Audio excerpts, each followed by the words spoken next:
कमला सिंह तरकस, आज द तरकस की टीम पहुंची है आजमगढ़ ज़िले की दो शख्सियत जो युवा दंपति हैं और आपने थिएटर के क्षेत्र में, रंगमंच के क्षेत्र में, नाटक के क्षेत्र में, पूरे देश में जो एक अपना मुकाम हासिल किया है उसके लिए पूरे ज़िले को गर्व है और युवा जगत को भी गर्व है।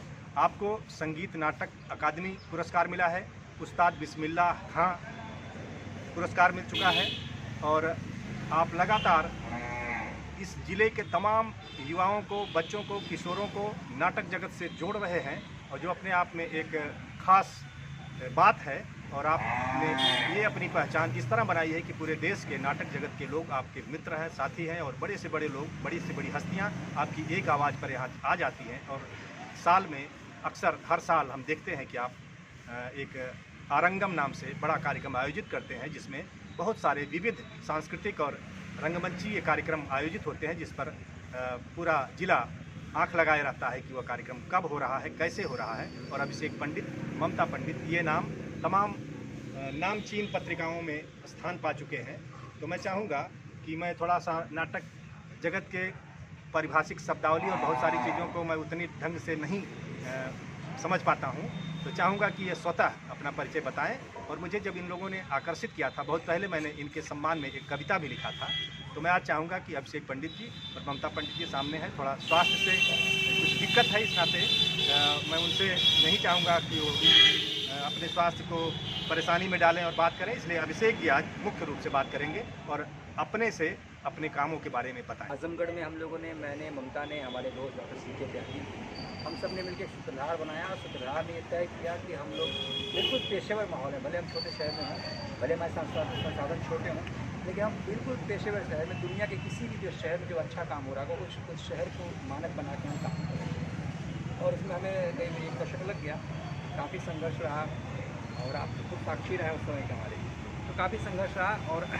आज हम सफल हैं।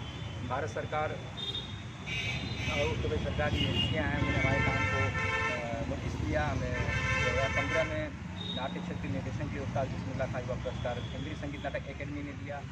2017 के लिए उत्तर प्रदेश संगीत नाटक अकेडमी ने इस क्षेत्र में मुझे मेरे महत्वपूर्ण योगदान के लिए अवार्ड दिया। तो ये अवार्ड पाना एक तरह से, मतलब अवार्ड मिलना या ना मिलना भी काम की कोई वो मानक नहीं है, लेकिन जिस तरह से मुझे समस्त आजमगढ़ की जनता ने और जिस तरह से समूचे हिंदी पट्टी का जो हमारी रंगधारा है, साहित्य धारा है, जिसने मुझे जिस तरह से स्नेह और प्यार किया, विशेषकर मेरे नाटकों के दर्शकों ने, मतलब जिस तरह का उन्होंने पेशेवर रूप दिखाया, वो दिल्ली, मुंबई, पटना, भोपाल जैसे शहरों में देखने को बहुत कम। तो हमारे आजमगढ़ की जो एक पहचान है कि कैफी आज़मी, राव कप्तान, फरियौद और अल्लामा शिबली नुमानी का, तो उसको जब कभी हम अपना नाटक करते हैं या बाहर से दूसरे बड़े निर्देशकों का नाटक हम बुलाते हैं, तो उसको यहाँ भी जो हमारे दर्शक हैं वो प्रूफ करते हैं कि ये वाकई साहित्यिक और सृजना की धरती है। तो इससे एक बहुत बड़ा मैसेज जाता है। तो हमारी जो रंगमंच है ना, उसमें हमारे दर्शकों का उतना ही योगदान है जितना कि हमारे स्पॉन्सर्स का, जितना कि हमारे साथ में जो सहयोगी रंगकर्मी, अभिनेता, साथी दल हैं, जितना कि हमारे मीडिया के साथ। तो इस तरह से आजमगढ़ का रंगमंच काफ़ी, मतलब 2 दशक के भीतर राष्ट्रीय फलक पे आज बहुत अच्छी स्थिति में है। भारत के किसी भी शहर में जहाँ पे नाट्यकर्म होता है, आप जाएंगे तो आजमगढ़ का नाम है। तो ये अकेले मेरी की उपलब्धि नहीं है, इसमें मेरा साथ दिया ममता पंडित ने और डॉक्टर सीके त्यागी ने, कुछ और डॉक्टर हमारे साथ जुड़े चले गए।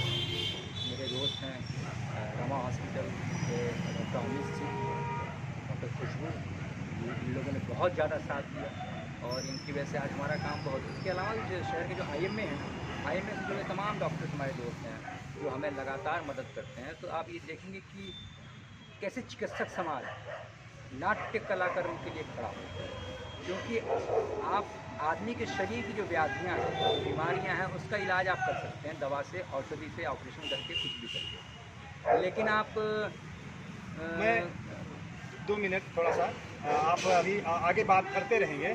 ममता जी हमारे बीच बैठी हैं, मैं नहीं चाहता कि उनके स्वास्थ्य को लेकर के मैं बात करूं, लेकिन मैं इतना चाहता हूं कि दर्शकों को निराश न करें। 2 शब्द कुछ अपने मुंह से इस अवसर पर बोल दें, कुछ भी 2 शब्द। आप आए हमारे यहाँ, तो आपको बहुत बहुत धन्यवाद।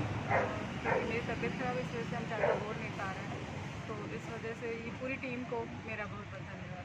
और मैं आपको बता दूं कि 7 पालों वाली नाव इस मौन अभिनय में जब उतरती हैं ममता पंडित, तो सारे दर्शक स्तब्ध होकर के उनकी भूमिका को देखते हैं। और एक लड़की घर से क्यों भागती है, उसके अंतर्गत जब यह संवेदनशील कविता की लाइनें आती हैं तो लोगों के हृदय झंकृत हो उठते हैं, चाहे वह जिलाधिकारी बैठा हो, चाहे जज बैठा हो, चाहे पुलिस अधिकारी बैठा हो, चाहे इंटेलिजेंस, सारे लोग बैठे हैं।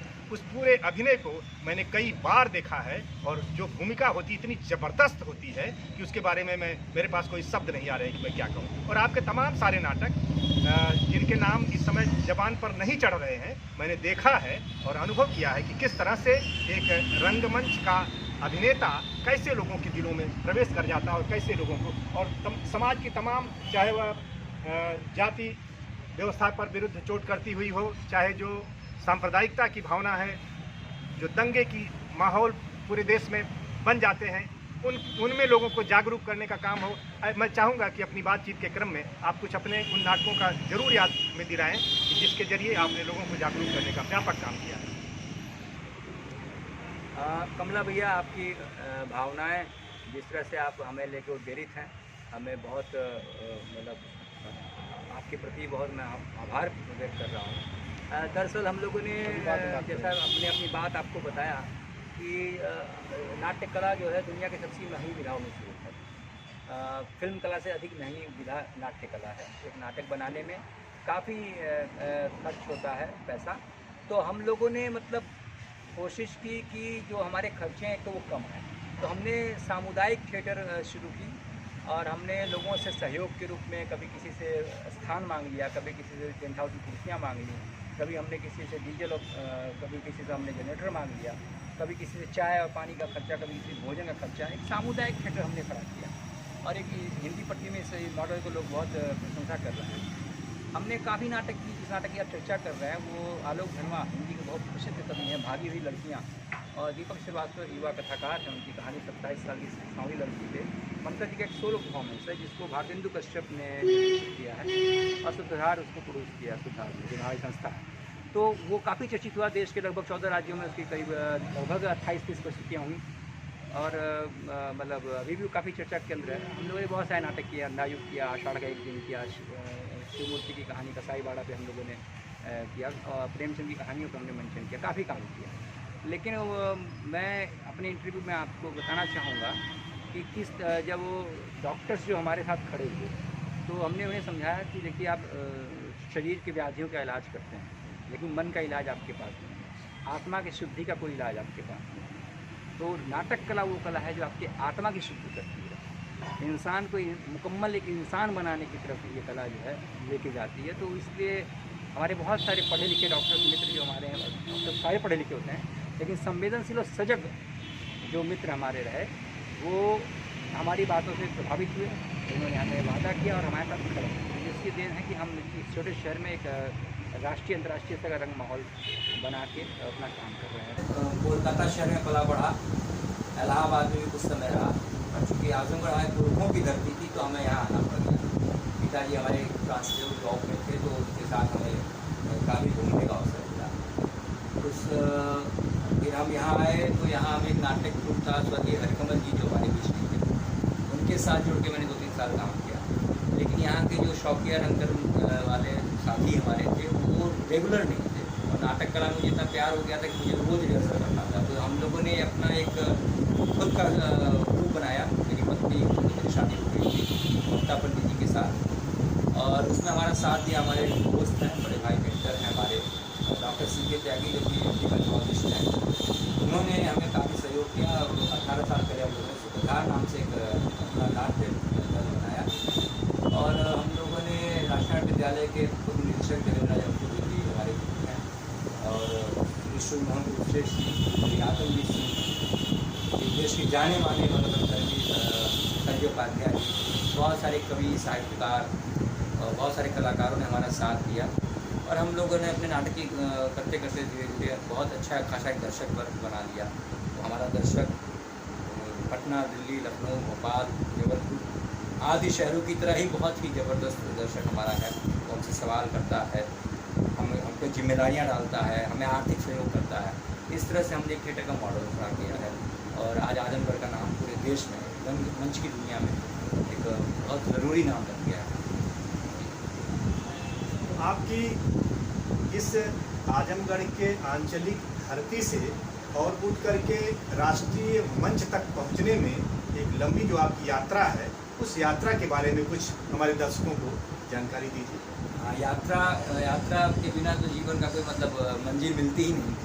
तो शुरुआत तो हमने शौकिया तौर पे कर लिया था, जब किशोरावस्था में करने लगे, कुछ काम नहीं था तो अभिनय करते हैं, नाटकों में लड़कियाँ आती थी रिहर्सल में, तो उस आकर्षण में भी हम लोग जाते थे। लेकिन जैसे जैसे हम नाटक की जो गहराई है, नाटक कला की जो ताकत है और जिसका नशा है, जब उसके गिरफ्त में हम आए तो हमें पता चला कि नहीं, जैसे मनोरंजन का साधन नहीं है, ये एक बहुत सामाजिक सरोकार से जुड़ा हुआ बहुत ही जिम्मेदारी वाला काम है। तो फिर हमने, क्योंकि हमारा प्रशिक्षण हुआ था, हमारे प्रशिक्षण तो अभी अच्छी नहीं हुई है, तो हमने देश भर में जहाँ कहीं भी मतलब हमें लगा कि अच्छा रंगकर्म हो रहा है, वहाँ के लोगों से संपर्क करने की कोशिश की, किताबों और बहुत सारे विद्वानों की सोहबत की।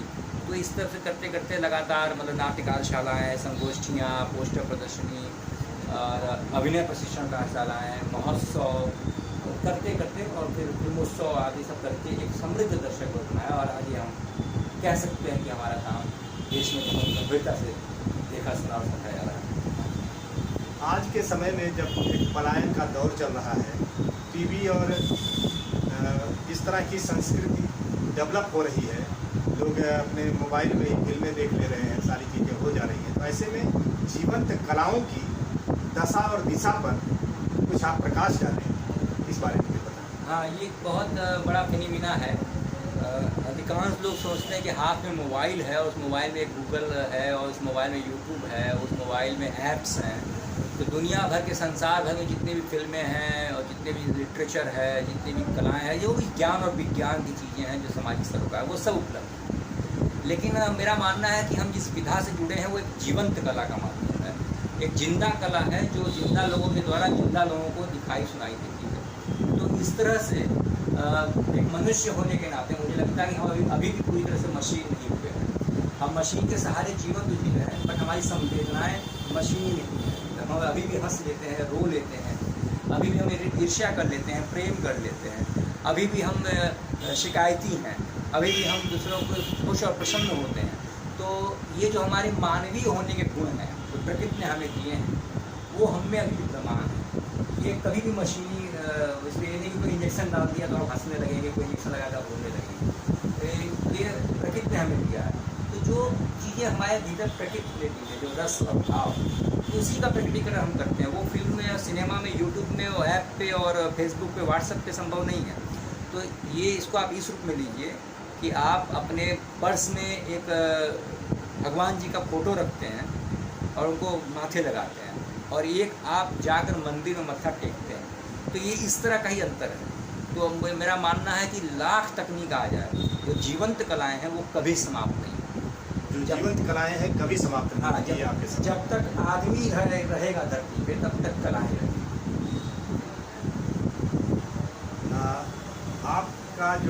आपकी जो शख्सियत है जादुई, उसमें कुछ है ऐसा कि आप पूरे देश भर से, बॉलीवुड से और कहीं से भी आप फिल्म फेस्टिवल कर रहे हैं, तमाम सारी चीज़ें आजमगढ़ की धरती पर आपने साकार करके दिखा दिया है। तो आप जिनको बुलाते हैं वो लोग आजमगढ़ की ऑडियंस के बारे में, यहाँ के दर्शकों के बारे में, यहाँ के लोगों के बारे में उनकी क्या राय है, ये तो आजमगढ़ के लोगों को जानने का हक है। तो ये इसके बारे में कुछ बताएं। इसमें सबसे पहली बात कमला भाई कि मेरा कोई योगदान नहीं है।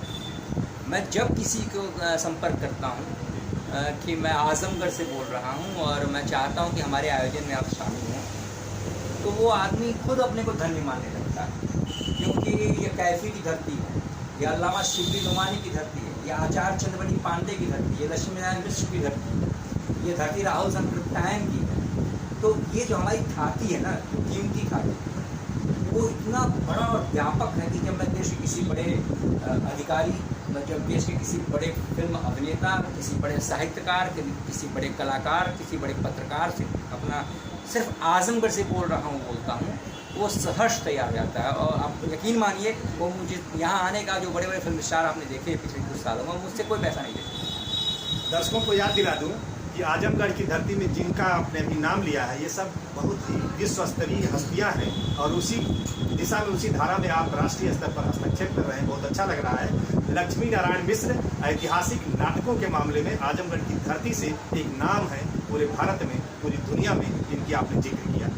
तो और एक सवाल है आपसे कि जो युवा है यहाँ के, जिस विरासत को आपने इतनी अच्छी ढंग से संजोया है और बढ़ाया है, संवर्धित किया है, नए परिप्रेक्ष्य में जो अपडेट होना चाहिए, तो आपने अपडेट हालत में उसको एक बेहतर मंजिल पर स्थापित किया है आपने और ममता पंडित ने। आगे युवाओं से आप क्या उम्मीद इस क्षेत्र में रखते हैं कि इस धारा को वो कहाँ तक और अधिक समृद्धि दे पाएंगे, क्या करेंगे, कुछ भी अपनी राय? मतलब देखिए, मेरा मानना है कि जो आज का जो युवा है, मतलब मेरी पीढ़ी और मेरे बाद की पीढ़ी, ये भारत मतलब मनुष्य की जो सभ्यता है ना धरती पर, वो 20 करोड़ साल पुरानी है। 20 करोड़ साल का सबसे लेटेस्ट मॉडल है ये, मतलब सबसे आधुनिक है हमारा युवा। तो वो केवल आधुनिक पहनावे ओढ़ावे में नहीं है, उसके विचार भी वो आधुनिक हैं और वो उसका चिंतन भी आधुनिक है और उसकी क्षमता है वो सबसे परिमार्जित क्षमता का यही हमारे सामने है। और मैं जब देखता हूँ अपने को 15-16 साल की उम्र में, तो मेरी परिपक्वता उतनी नहीं थी जितनी मेरी बेटे की है। चाहे वो राजनीतिक चेतना की आप बात करें, चाहे वो सामाजिक चेतना की बात करें, चाहे जिम्मेदारी निभाने की बात करें। तो मुझे लगता है युवाओं को बहुत संदेश देने की जरूरत नहीं। हाँ, मैं एक सूत्र जरूर देना चाहूँगा। वो सूत्र ये है कि जिस विधा से मैं जुड़ा हूँ वो एक कलेक्टिव आर्ट की विधा है। कलेक्टिव आर्ट मतलब किसी लोगों को इकट्ठा करना, चीज़ों को इकट्ठा करना और व्यवस्थित करके प्रस्तुत कर देना। तो हमारे आसपास इतनी ऊर्जा है, इतने संसाधन हैं, इतने मौके हैं, इतने अवसर हैं, हमें उन पर निगाह रखना है। हमें ये देखना है कि हम किस योग्य हैं, हम क्या कर सकते हैं, क्या हमारी क्षमता है, उसे पहचानना है और पहचान के उसमें दक्षता पानी है हमें, और दक्षता पाके अपने संसाधनों को बटोर कर पूरी ताकत से एक लक्ष्य बना के उधर बढ़ जाना है। सफलता एकदम आपके मतलब पास खड़ी है, लेकिन समस्या ये है कि आप सफलता से इधर उधर घूमने लगते हैं। अगर इससे हमने भटकाव से अपने को बचा दिया तो सफलता निश्चित मारेगा। यानी पुरानी नींव पर नया निर्माण, पुरातन अधिष्ठान पर अधुनातन निर्माण, इस दिशा में आप चल रहे हैं, कर रहे हैं और आपको भरोसा है इसमें आपको सफलता मिलती रहेगी। मैं एक सवाल करूंगा कि सरकार से आपको क्या अपेक्षाएं हैं, सरकार का क्या सहयोग है, सरकार से क्या संभावनाएं हैं, इस पर भी आप कुछ देखिए, कलाएं, पूरी दुनिया में जो कलाएं हैं वो राजश्रेय में पली बड़ी है। कलाओं को बढ़ने में धार्मिक क्रियाकलापों का भी बहुत योगदान रहा है। कलाओं को बढ़ने में श्रम की शक्ति का बहुत योगदान रहा है। कलाओं के बढ़ने में हमारे पर्वों का बहुत महत्व पड़ रहा है। लेकिन जब से ये डेमोक्रेसी नाम की चीज़ आई, रजवाड़े ख़त्म हुए, सामंत ख़त्म हुए, कहीं ना कहीं कलाकारों और खिलाड़ियों के लिए वो आश्रय ख़त्म हुआ। समाज अपनी जो जिम्मेदारी है कला के प्रति उसे ठीक से नहीं निभा पा रहा है। उसकी वजह भारत जैसे देश में लोकतंत्र के नाम पे जिस तरह का छलावा पिछले 70 सालों से चल रहा है, मनुष्य के मानव संसाधन के विकास की जगह उसे पता नहीं किस विकास, जो कंक्रीट का विकास है, पुल, सड़क, इमारतें, हवाई जहाज, चंद्रमा पे ज़मीन, ये जो उपभोक्तावादी संस्कृति पैदा की गई है वो हमारे भीतर के शुभ और जो कोमलतम पक्ष हैं, जिनको कला उजागर करती है, जिनको कला और मजबूती से उकेरती है, जो हमें इंसान बनाने की कोशिश करती है, उसको जानबूझ के रोका जाता है। और ये रोका जाता है सरकारों के द्वारा। क्योंकि जिस दिन नागरिक जिम्मेदार हो गया, जिस दिन नागरिक ने अपनी अधिकार और कर्तव्य समझ लिए, उस दिन ये डेमोक्रेसी ऐसी नहीं होगी जैसी आप देख रहे हैं। तो सरकारें कहने को तो कुछ कर रही हैं, क्योंकि संस्कृति विभाग एक भारत सरकार के एक मंत्रालय है, तो उनको करना ही है। लेकिन वो जो कर रहे हैं प्रयास, वो ऊँट के मुँह में जीरा की तरह, मतलब कुछ नहीं है। अगर आप देखेंगे तो आपको हर गांव में एक ढोलक बजाने वाला, एक मंजीरा बजाने वाला, एक धोबिया कहरवा कुछ नाचने वाला, एक मलखम्ब करने वाला या एक अभिनय करने वाला, एक गवैया मिल जाएगा हर गांव में। अगर भारत में इतने मतलब 6 लाख गांव हैं तो 6 लाख गुणे आप कम से कम 5 को करीब लीजिए, मतलब 30 लाख कलाकार इस देश में ऐसे ही आपको मिल जाएंगे। बॉलीवुड फिल्म इंडस्ट्री की बात मत करिए, वो तो अलग दुनिया ही है। लेकिन वहाँ भी मुझे जानकारी कम से कम 1 लाख लोग समझते हैं। तो मतलब हालांकि इंडस्ट्री 5 लाख का हुआ है, लेकिन 1 लाख लोग मुख्य रहा है। तो अब आप देखेंगे कि ये जो सारा भी स्ट्रक्चर है कला का, इसको जानबूझ के किनारे किया जाता है। कला को पाठ्यक्रम में सिर्फ लौकी बनाओ, गिलास बनाओ, राष्ट्रगान गाओ, स्वागत गीत गाओ, गणेश वंदना गाओ तक सीमित कर दिया गया, या देशभक्ति का एक गीत गा दो। तो ये जो सेंसरशिप है, ये जानबूझ के किया गया, क्योंकि कला तो शिक्षा का सबसे बड़ा माध्यम है। क्या ही सुंदर हो कि सरकारें नागरिकों को शिक्षित करने के लिए कला माध्यमों का प्रयोग करें। आप देखें तुलसीदास जी जो अपना पूरा का पूरा रामायण लिखते हैं, वो क्या किसी हिंदू को याद करना पड़ता है? वो तो गा गा कर लोगों ने याद कर लिया। या कबीर की जितनी भी दोहे और उनके जितनी भी रचनाएं आप हैं, तो क्या आपने किसी किताब में कबीर को छपवाते हुए देखा था? वो तो कबीर ने गाया और लोगों ने दोहराया। वो दोहराते हुए 500 साल में हमारे कानों में आया और हमारे भीतर समा गया। तो कला सबसे प्रभावशाली विधा है व्यक्ति को शिक्षित करने, इंसान को इंसान बनाने की। कला व्यक्ति को शिक्षित करने में, इंसान को इंसान बनाने में सबसे सक्षम है। इस बात से मैं पूरी तरह से सहमत हूँ और दर्शकों से कहना चाहूँगा कि आपकी जो पीड़ा है वह भी अपने आप में बहुत महत्वपूर्ण है कि समाज और सरकार दोनों को यह बात समझना होगा कि जो हमारी जीवंत कलाएं हैं वो अपने आप में बेमिसाल हैं, उनका कोई विकल्प नहीं है। उनके प्रति हमें संवेदनशील होना होगा, उनको संरक्षित करना होगा, उनको हर तरह से बढ़ाने में हमारी भूमिका होगी। यह जो युग के प्रहरी हैं, जो सचेत लोग हैं, उनको विशेष तौर से ध्यान में रखना है और सरकार में भी बैठे हुए प्रतिनिधियों से कि वह इस बारे में कुछ करें, कुछ सोचें, क्योंकि उनकी एक बड़ी जिम्मेदारी है और समाज के प्रति यह बहुत ही महत्वपूर्ण काम है। मैं आपसे अगला सवाल करूंगा कि आपने एक लंबी लड़ाई लड़ी है, आप लड़ते रहते हैं अपने ढंग से, आपकी लड़ाई का एक अलग अंदाज होता है।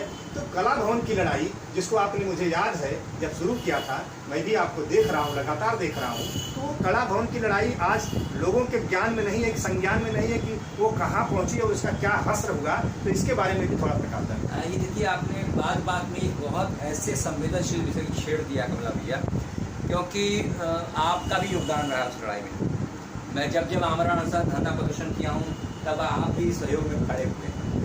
हरिऔध कला भवन, अयोध्या सिंह उपाध्याय हरिऔध, उनकी खड़ी बोली हिंदी के प्रथम रचनाकार हैं और उनके नाम पर स्थापित हुआ। आजमगढ़ की जनता ने स्थापित किया, उनको कोई सरकारी पैसा नहीं लगा था। हाँ, ज़मीन जरूर सरकारी थी। ठीक है, हम लोगों ने लड़ाई लड़ी, सब कुछ किया। तब की सपा सरकार, अखिलेश यादव जी की सरकार ने 17 करोड़ रुपए का एक लंबा, बहुत बड़ा, भारी भरकम बजट भी दिया। लेकिन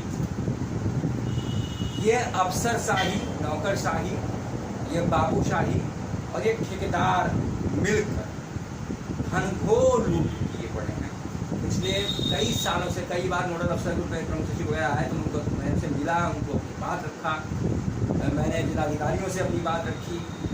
दुर्भाग्यपूर्ण क्या है कि कला हमारे, हमने पहले ही कहा, लौकी बनाओ और गिलास बनाओ तक सीमित है। तो जो अधिकारी हैं, जो हमारे जनप्रतिनिधि हैं, जो हमारे पत्रकार भाई हैं, वो कला के महत्व को नहीं जानते। तो हरिऔध कला भवन को बनना था एक ऑडिटोरियम, एक कला केंद्र के रूप में। इसको आप यूँ उदाहरण समझे कि बनना था बाथरूम और बन गया किचन। तो सब बिल्डिंग को बनना था कला केंद्र और वो बन गया एक होटल। ये बहुत बुरा हाल हुआ है, एक मॉल की तरह उसको बना दिएगा। और इसमें साजिश है, यहाँ के स्थानीय नेताओं की साजिश है। यहाँ के स्थानीय छोटे छोटे जो स्वार्थी लोग हैं, तो जिनका कब्जा पहले भी था कला भवन, वो फिर से कब्जा करना चाहते हैं। ये उनकी साजिश है, उसका प्राण तत्व ही नहीं लिया गया। आज अगर वो बन भी जाता है तो हमारे किसी प्रयोग में नहीं आएगा। ठीक उसी तरह जैसे राहुल प्रक्षात्री बनने के बाद भी हमारे किसी प्रयोग में नहीं है। मुझे बाबू फौजदार सिंह जी के जो कृपा से, आशीर्वाद से मुझे शारदा सिनेमा हॉल में नाटक करना पड़ता है, जबकि प्रेक्षागृह बन के पड़ा हुआ है, मैं उसका इस्तेमाल नहीं कर सकता। या कला भवन का वही हर्ष होना है। मुझसे अक्सर लोग पूछते हैं कमला भैया कि अरे पंडित जी बन गई थी ना, अगर बन जाती एक कमरा में हमों को दिया गया। इस तरह की मानसिकता के लोग वकील हैं, वो पत्रकार हैं, वो ठेकेदार हैं, वो राजनीतिक कार्यकर्ता हैं और हर पार्टी के। तो ये बहुत ही मतलब गिद्ध दृष्टि से सोच रहा है।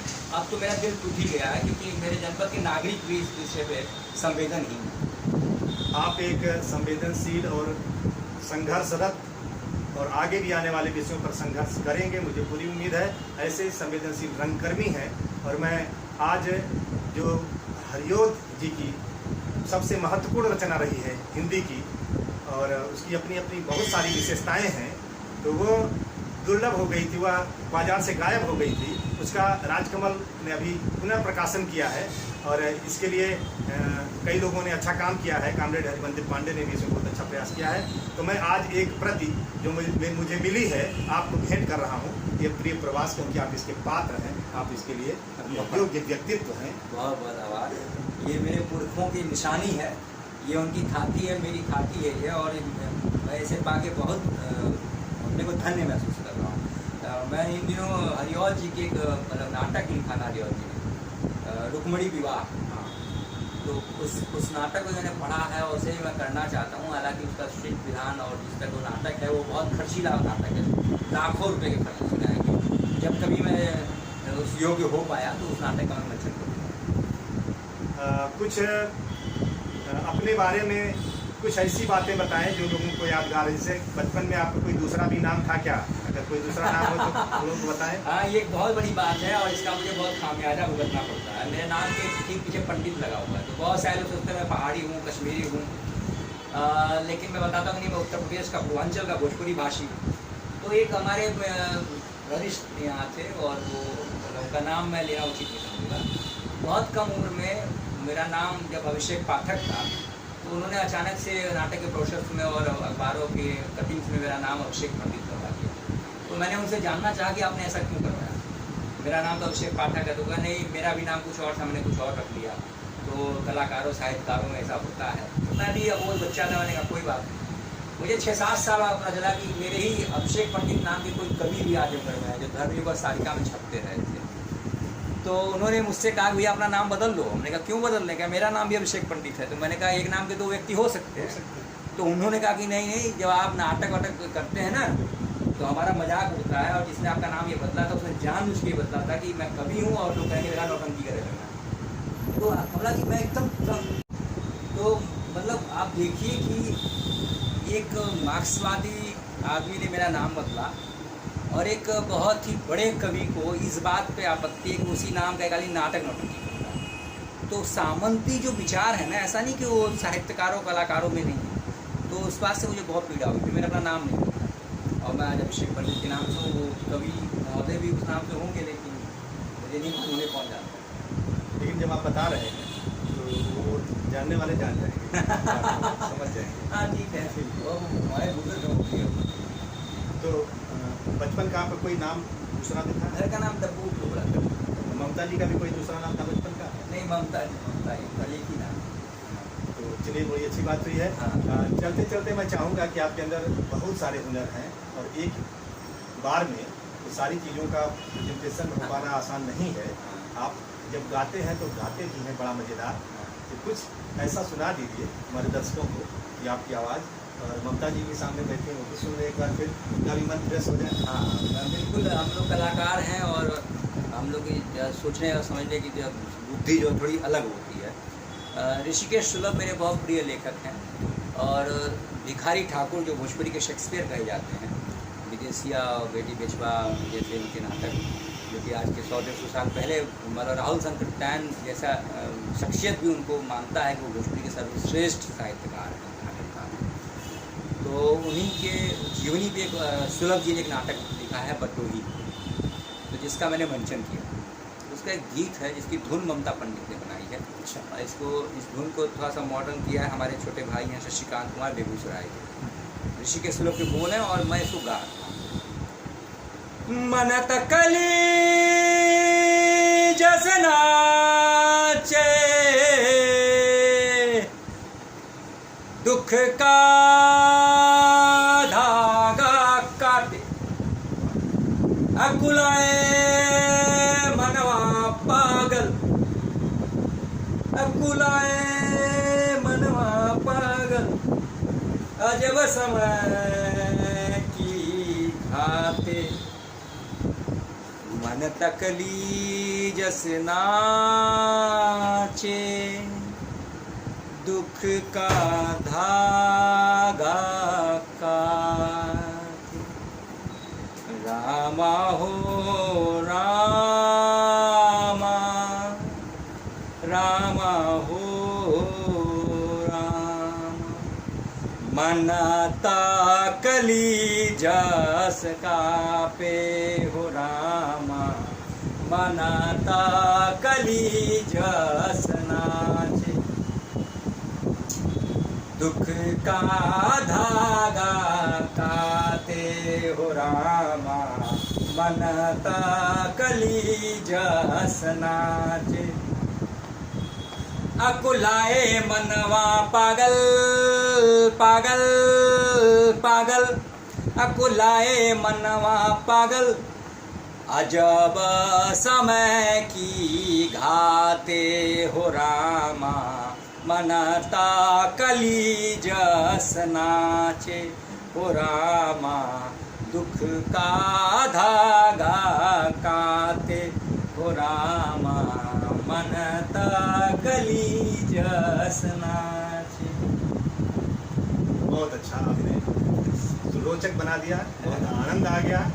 और ममता जी का स्वास्थ्य अभी ठीक नहीं होने से हम आज उनसे बात नहीं करेंगे। आप चाहें तो उधर भी एक बार दर्शकों को कैमरा घुमा दें, बात करेंगे और जल्दी ठीक हो जाए, जल्दी ठीक। मैं बहुत शुक्रिया कहूँगा भाई कमला सिंह जी आपको। आप सामाजिक सरोकार से जुड़े आदमी हैं और अगर आपने ये यूट्यूब चैनल बनाया है तो मुझे उम्मीद है कि पत्रकारिता का जो मानक है वो समाज की आवश्यकता है, उस पर आप आगे बढ़ेंगे। और मैं तर्कस की कि आपके समस्त पूरे साथियों को और सबको शुभकामनाएं देता हूँ और आभार देता हूँ। मैं दर्शकों को बताते चलूँ कि इसलिए अभिषेक पंडित जो कुछ आपने अभी सुना जाना वो तो है ही, लेकिन आपकी जो खुद की विचारधारा है, समाज में जो विभेद हैं, जो विषमताएँ हैं, जो रूढ़ियाँ हैं, जो आडंबर हैं, जो पाखंड हैं, इन सब के प्रति आप लगातार चौतरफा एक युद्ध लड़ते रहते हैं और एकदम मुकम्मल आज़ादी की जंग के आप पक्षधर हैं। इसलिए मैं आपको और ख़ास तौर से इस दंपति को, दोनों नौजवानों को और अधिक इनके लिए मंगल कामनाएं देता हूं कि ये पूरी दुनिया में छा जाएं और इनके विचार फैलते रहें, बढ़ते रहें।